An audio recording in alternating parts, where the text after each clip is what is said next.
something in the air tonight, something I don't wanna have to fight, oh no, fight no more.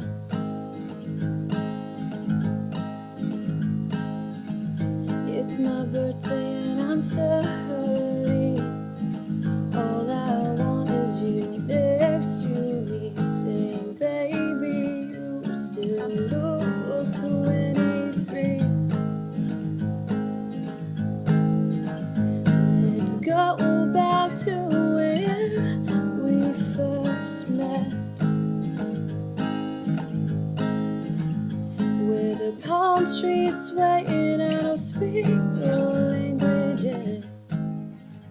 I had a woman reach out to me who I went to high school with, and she said that she was playing some of my music that I had just performed for a Front Porch concert series earlier in the day, and unbeknownst to her, her kids were listening, and one of her children has autism, and usually Nora Jones or Jack Johnson kind of helps settle him down and reduce symptoms of the autism. And he usually has, I guess you'd call them tantrums, and so the music just helps calm him down. And so she didn't realize her kids were listening to the music, and so he was asking for new song, and she didn't know what he was talking about, but her other kid told her that he wanted to hear the song she was listening to on the computer earlier that day, which was my song.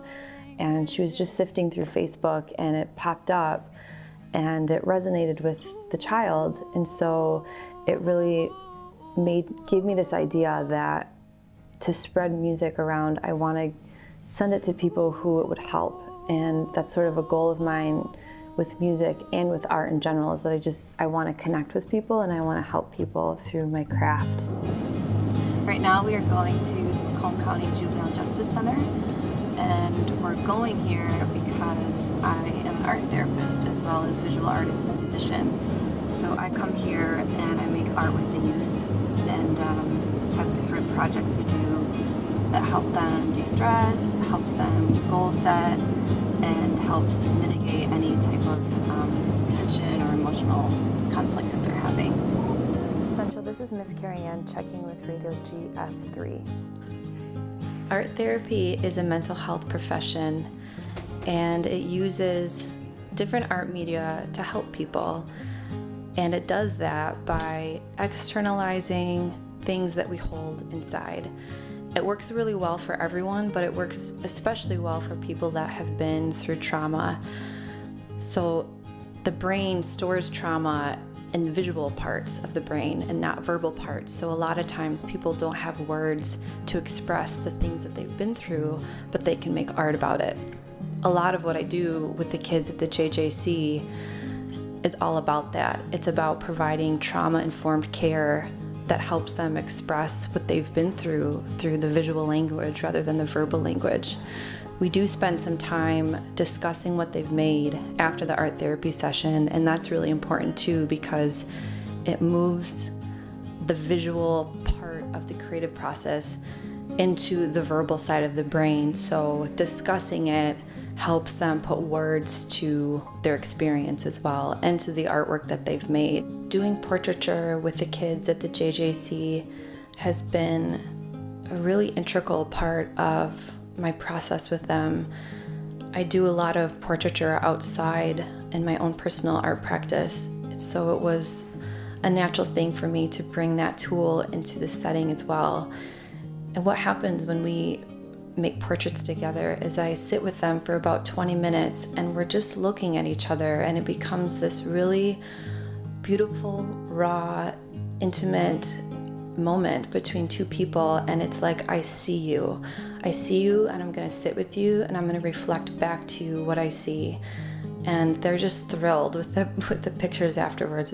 It's very sweet, and a lot of them will put their own spin on the portrait, which I love, and I highly encourage them to do so.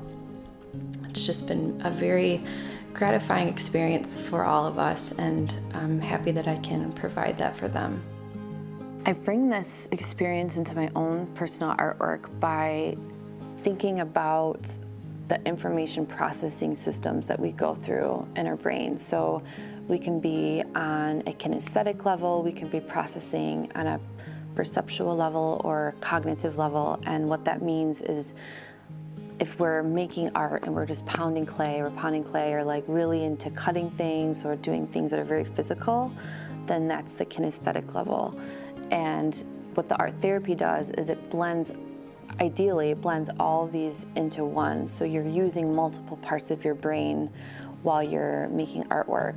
So when I try to make my own work, I try to utilize the physicality of that and also do symbology, so it's more on a cognitive level, and also try to think about the affect that it's having on me as well. So I'm constantly shifting between all these different effects that art therapy can have on people and putting that into play in my own practice. It's also very healing. So the art for me has always gotten me through having anxiety and bouts of depression. It really pulls you through whatever you're going through. So even though I didn't know it as a kid, I was doing art therapy on myself. I think that's when I discovered that there was a career like this. It just fit because I had been doing it for years for myself anyway.